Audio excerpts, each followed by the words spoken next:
விருது வழங்கும் விழாவிற்கு தலைமையேற்று விருதுகளை வழங்கி நிறைவாக உரையாற்ற இருக்கக்கூடிய தலைவர் எனக்கு அன்புக்குரிய தோழர் திருமா அவர்களே,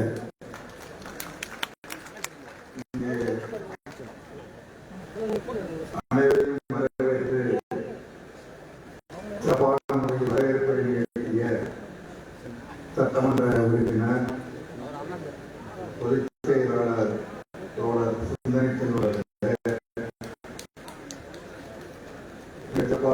வாழ்த்துறை வழங்கி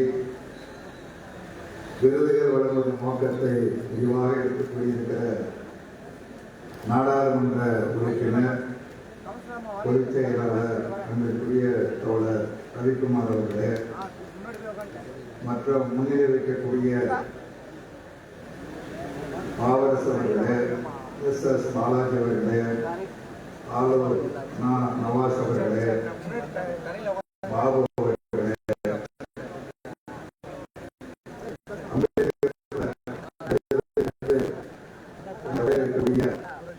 திரைப்பட கலைஞர் நம் அனைவருடைய நன்மதிப்பிற்கும் போற்றுவதற்கும் உரிய சகோதரர் பிரகாசராஜ் அவர்களே,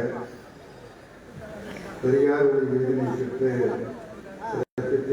உரையாற்றிய வழக்கறிஞர் அருள்மொழி அவர்களே, அயோத்திதாசன் ஆதவ விருதினை பெற்று உரையாற்றிய பேராசிரியர் ஆர் கௌதமன் அவர்களே, காமராஜர் கதை விருதினை பெற்று சிறப்பித்திருக்கிற எஸ்ரா சுப்பனம் அவர்களே, காகிதமில்லத்துறை விருதினை பெற்று சிறப்பாக உரையாற்றிய திரு எஸ் என் சிக்கந்தர் அவர்களே, செம்மொழி ஞாயிறு விருது பெற்று உரையாற்றியிருக்கிற கல்வெட்டு அறிஞர் அன்புக்குரிய சுப்பராயர் அவர்களே, மற்றும் மேடையிலே இருக்கக்கூடிய தலைவர் பெருமக்களே, பெரும் திரளாக பங்கேற்றிருக்கிற விடுதலை சிறுத்தைகளே, தோழர்களுடைய தோழர்களே, ஊடக நண்பர்களே, உங்கள் எல்லோருக்கும் அன்பான வணக்கத்தை தெரிவித்துக் கொண்டு, இந்த விருது பெறுவதில் எனக்கு பொதுவாக உடன்பாடு இல்லை. ஏற்கனவே 2 அமைப்புகளின் சார்பில் சென்ற ஆண்டு விருதுகளை வழங்குவதற்கு முயற்சி செய்தார்கள். அதில் பரிந்துரை செய்த தோழர் வெளியில் இங்கே இருக்கிறார். அந்த விருதை கட்டாயமாக கொடுக்கணும்னு விரும்புகிறாங்க, வாங்கிக்கணும்னு சொல்லி கடுமையாக முயற்சி பண்ணார்கள். அவர்களும் ஏறி வந்தார்கள். விருதுகளை வாங்குகிற அளவிற்கு நான் இன்னும் வளரவில்லை, வளர்ந்த பிறகு வாங்கிக் கொள்கிறேன் என்று 2 விருதாளர்களையும் திருப்பி விட்டேன்.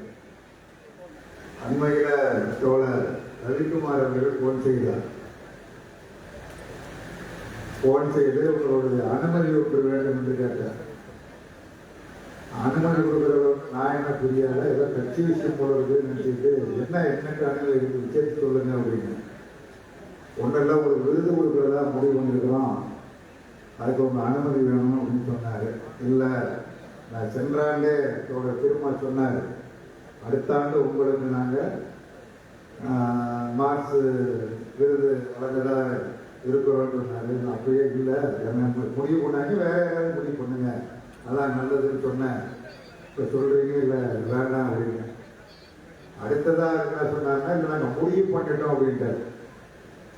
முதல்ல உங்களுடைய ஒப்புதல் தேவை அப்படின்னாரு. ஒப்புதல் இல்லை அப்படின்னு மறுத்த பிறகு, இல்லை தலைவர் உங்களுக்கு கொடுக்குறதுன்னு முடிவு எடுத்துட்டாரு அப்படின்னாரு. அப்படின்னா அதை மீற முடியாது அப்படின்னா அதை மீற முடியாது, விருப்பம் இல்லை இருந்தாலும் அப்படி சொல்றீங்க, தலைவர் முடிவு பண்ணிட்டா சொல்றீங்கன்னு சொல்லி சொன்னேன். தலைவர் முடிவு பண்ணிட்டாரு, அதை மீற முடியாது அப்படின்னா என்ன பொருள் அப்படின்னு கேட்டீங்கன்னா, விடுதலை சிறுத்தைகளுக்கும் இந்திய கம்யூனிஸ்ட் கட்சிக்குமான உறவு எல்லோருக்கும் தெரியும். இது ஒரு பிரிக்க முடியாத உறவு, ஒரு நீண்ட நாள் உறவு, தொடர்கிறது, தொடரும்.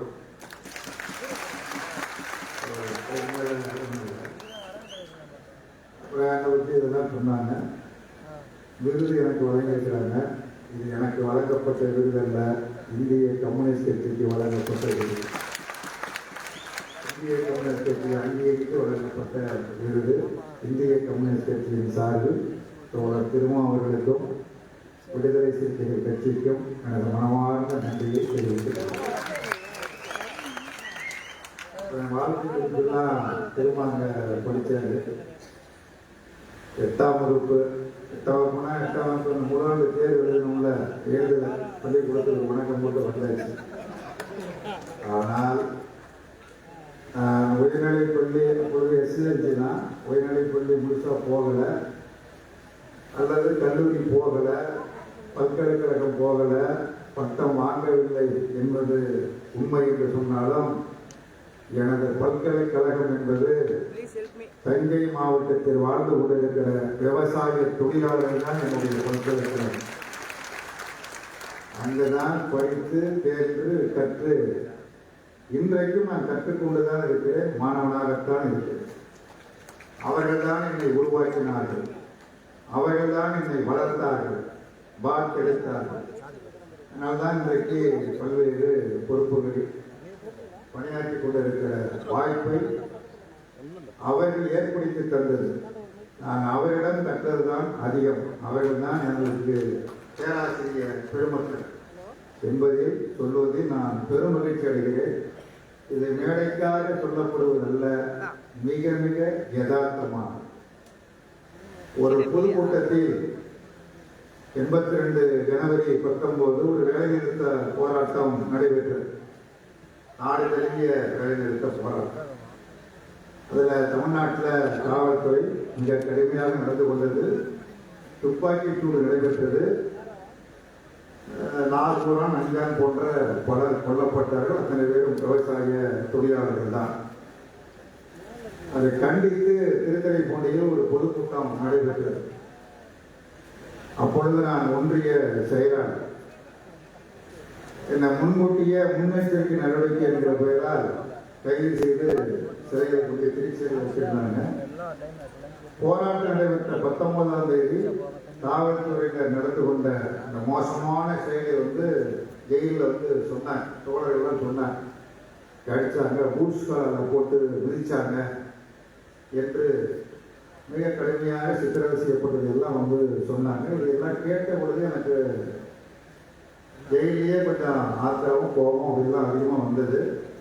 பிறகு வெளியில் வந்த பிறகு ஒரு கண்டன கூட்டம் போட்டு காவல்துறை கண்டித்து பேச வேண்டும் என்கிற முறையில் ஒரு கூட்டம் ஏற்பாடு செய்யப்பட்டது. அப்பொழுது மக்கள் தலைவராக இருந்த தோழர் கல்யாண சுந்தரம், கேட்டிராஜ் போன்ற தலைவர்கள்லாம் அந்த கூட்டத்திலே கலந்து கொண்டார்கள். அவர்களுக்கு முன்னால் அதை பேசுகிற பொழுது இந்த கோபத்தில் கடுமையான வார்த்தைகளை உபயோகப்படுத்தினார். இந்த பூட்சுக்கால போட்டு மிதிச்சதே உண்மை, பொய்யல்ல, உண்மை. என்னால் சகித்து கொள்ள முடியவில்லை. அதை செய்தவர் ஒரு துணை கண்காணிப்பாளர், டிஎஸ்பி என்கிற அதிகாரி. உண்மையிலே ஒரு நல்ல அதிகாரி தான், இருந்தாலும் ஏதோ ஒரு முரட்டத்தனமாக நடந்து கொண்டார். நான் பேசுகிற பொழுது சொன்னேன், நீங்க பாட்காஸ்ட் போட்டுக்கிறீங்க, அது அரசாங்கம் உங்களுக்கு வாங்கி கொடுக்குது. இந்த அரசாங்கத்துக்கு நாங்கள் தான் பணம் கொடுக்குறோம், வரி பணத்திற்கு வாங்கி கொடுக்கப்படுகிறது. அதனால நீங்க பாட்டா கம்பெனி குறிச்செல்லாம் போட்டுக்கிறீங்க.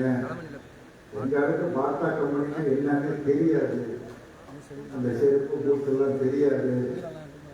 நீங்க அதனால அதை போட்டு நீங்க மிதிச்சிருக்கிறீங்க, வச்சிருக்கிறீங்க. எங்களுக்கு தெரிஞ்சது பணமட்டை செருப்பு,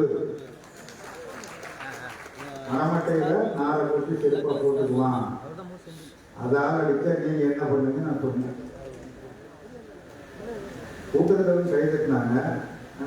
பின்னாடி கொஞ்சம் கடுமையா பேசுறப்பா அப்படின்னு சொல்லி சொன்னாங்க. அவர்கள் சொன்னது எனக்கு பெரிய விஷயம் இல்லை. மறுநாள் சைக்கிள்ல ஒரு கிளைக்கு போற பொழுது காலையில விவசாயத்தோட அங்கே கடையில் டீ கடையில் நிற்பாங்க. போனால் சைக்கிள் நின்று தான் போவோம், டீ வாங்கி கொடுப்பான்னு சொல்லிட்டு போகும்போது வயசான ஒருத்தர் விவசாயத்தில் வேலை, தம்பி இப்படிலாம் பேசக்கூடாது அப்படின்னு. தம்பின்னு தான் கூப்பிடுவாரு, தம்பி இப்படிலாம் பேசக்கூடாது. நீங்கள் பேசுனது ஒரு டிஎஸ்பி போய் செயல்படுறதுன்னு பேசலாமா, பேசக்கூடாது அப்படின்னாரு. இல்லை சரி இல்லைன்னா பேசலை அப்படின்னு. இந்த மாதிரி 1000 உதாரணங்கள் இருக்குது. எங்கே கற்றுக்கிட்டே எனக்கு சொன்னேன், வேற ஒன்றும் கிடையாது. ஆகவே அந்த மக்கள் கற்று பல பொறுப்புகளை வைக்கக்கூடிய வாய்ப்புகளை அவர்கள் தான் உருவாக்கி தந்தார்கள். அப்படிப்பட்ட சூழல் தான் இன்னைக்கு விடுதலை சிறுத்தைகள் கட்சி எனக்கு இந்த விருதை மார்க்ஸ் விருதை வழங்கி சிறப்பித்து இருக்கிறார்கள் என்பதை தெரிவித்து நிறைய செய்திகள்லாம் பல விஷயம்லாம் சொன்னாங்க. பின்னாடி இங்கே பிரகாசராஜ் அவர்கள் பேச இருக்கிறார்கள். அவர்கள் உரையை நீங்கள் ரொம்ப ஆவலாக கேட்க இருக்கிறீங்க.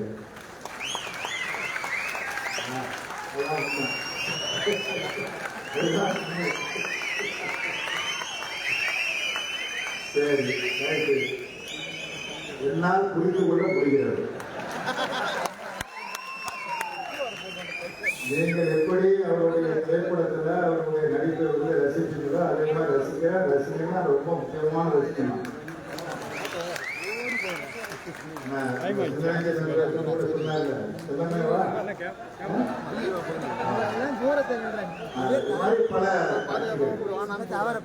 வில்லனாக நடிப்பவர்கள், திரைப்படத்துல வில்லனாக நடிப்பவர்கள் தோற்று போவார். கதாநாயகன் கூட சண்டை போடுற பொழுது கதாநாயகன் தான் வெற்றி பெறுவார். கதாநாயகன் வில்லனை காட்டிலும் ஒளியாக இருந்தாலும் கூட கதாநாயகன் தான் வெற்றி பெறுவார். வில்லன் எப்பொழுதுமே தோற்றுதான் போவார். அதான் படம். ஆனா வில்லன் அழைக்கிற முறை இருக்குல்ல, கதாநாயகனை ஜெயிக்கிறது அவர் தான். ஆனா அழைக்கிற முறைகள வா வா வா வா என்று அவர் சொல்ற பொழுது இவர் தான் ஜெயிப்பார்னு ரசிகர்கள் பார்ப்பார். கதாநாயகன் ஜெயிப்பார்னு எதிர்பார்க்க மாட்டாங்க. இவர் தான் ஜெயிப்பார், வில்லனாக இருப்பவர் தான் ஜெயிப்பார், வெற்றி பெறுவார் என்று நம்பக்கூடிய அளவிற்கு அந்த நடிப்பு இருக்கும். ஆகவே அவருக்கு நிறைய ரசிகர்கள் எல்லோரும் ரசிகர்களாக இருப்பதை போல நான் ரொம்ப விரும்பி பார்த்து சொல்லுவேன். பிரகாஷ்ராஜ் படம்னா விரும்பி பார்ப்பையா, ரொம்ப சிறப்பாக இருக்கும் அப்படின்னு சொல்லுவேன். அதையும் கடந்து, திரைத்துறையும் கடந்து அவர் அரசியலில் நேரடியாக பங்கேற்கிறார்.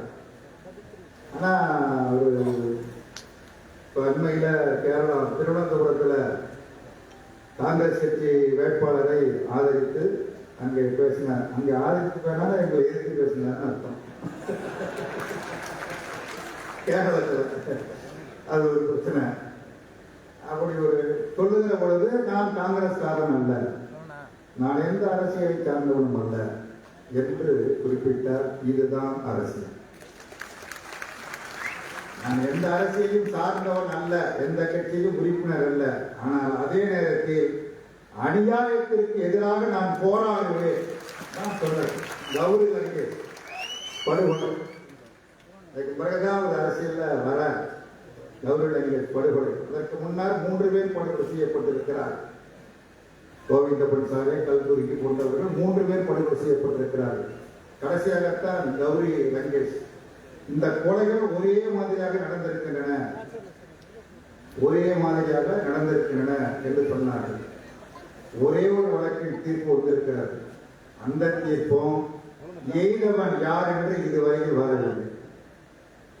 அம்பு அகப்பட்டு இருக்கிறது, எய்தவன் யார் என்று வரவில்லை. கௌரி லங்கேஷ், கல்புர்கி, கோவிந்த பன்சாலே என்று படுகொலை செய்யப்பட்டிருக்கலாம்.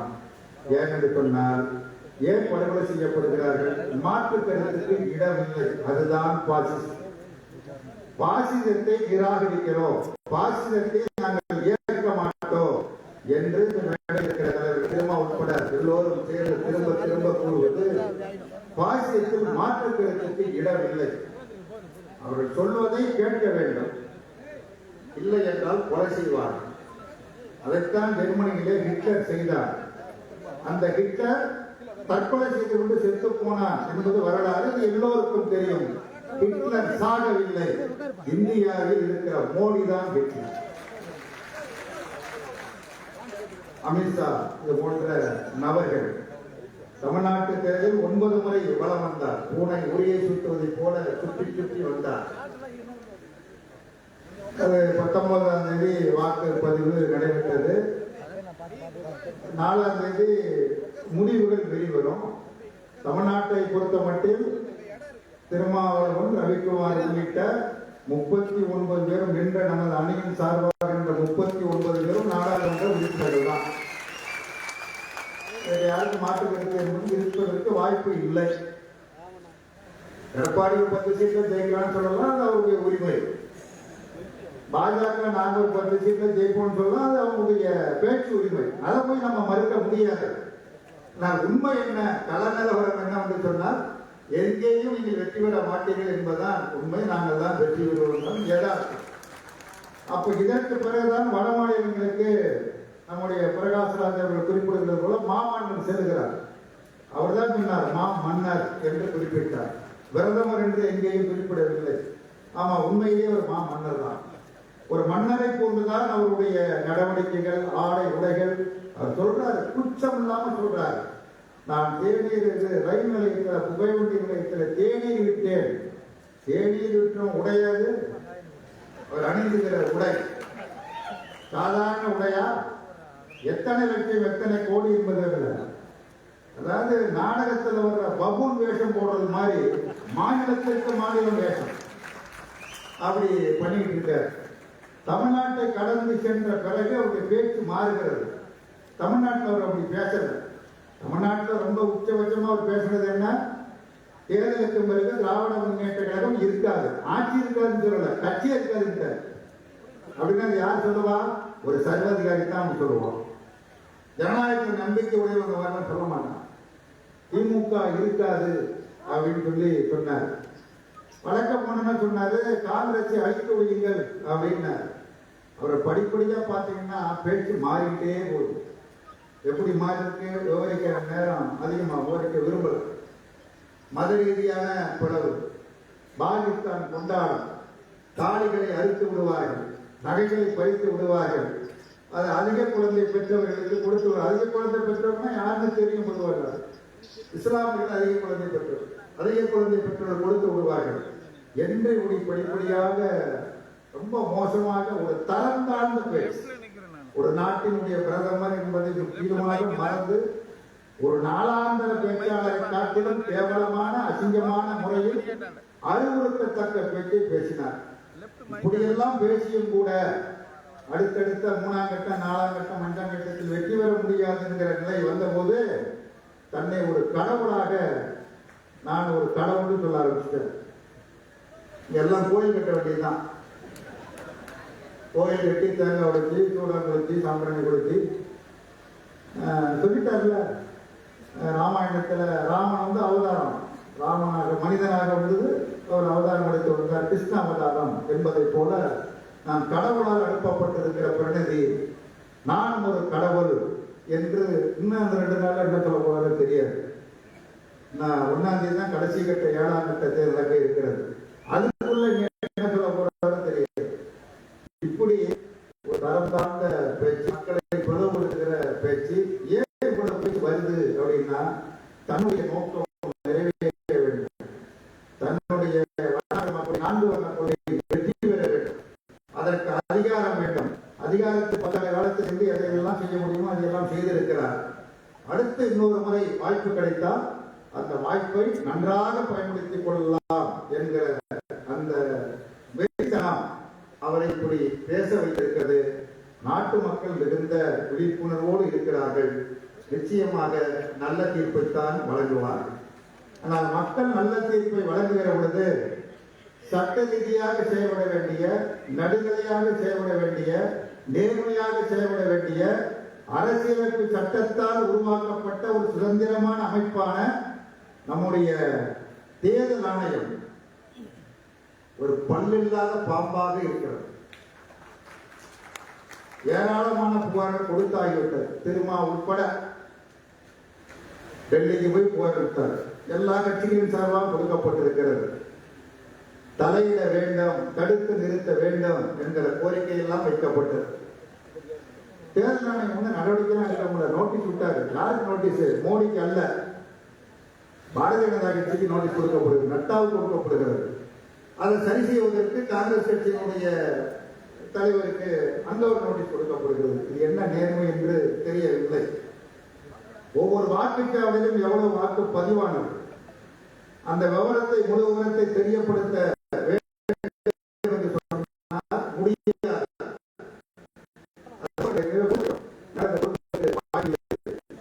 நீதிமன்றம்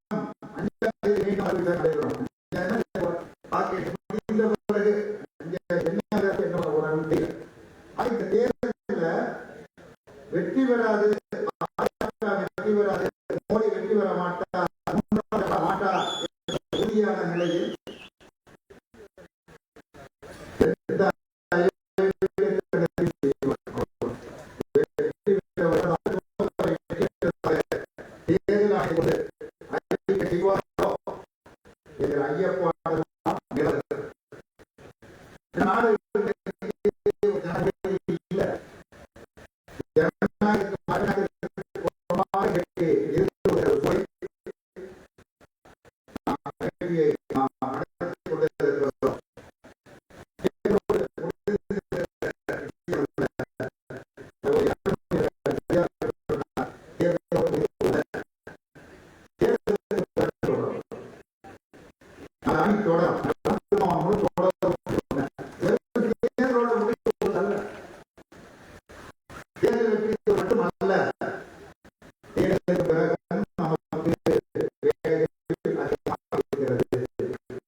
ஆயத்தமாக வேண்டும்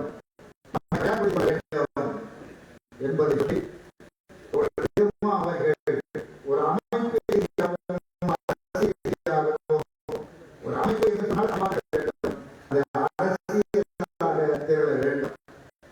இந்த ரெண்டு காரியமும் வெற்றிகரமாக நடைபெற வேண்டியது சரியான முயற்சிகளை மேற்கொள்கிறார். அவர் மேற்கொள்ளுகிற அந்த முயற்சிக்கு விடுதலை சிறுத்தைகள் அனைவரும்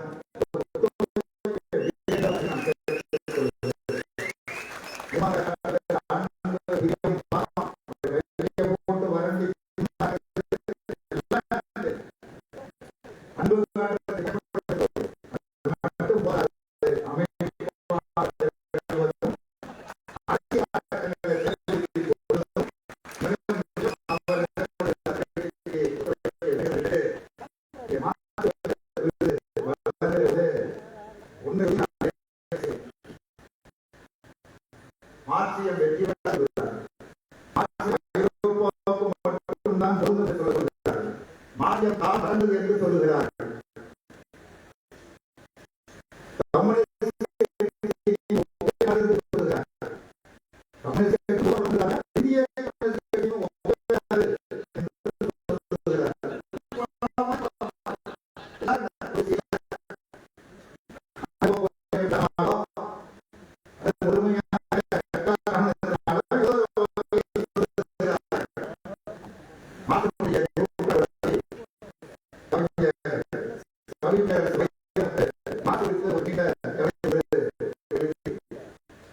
எல்லா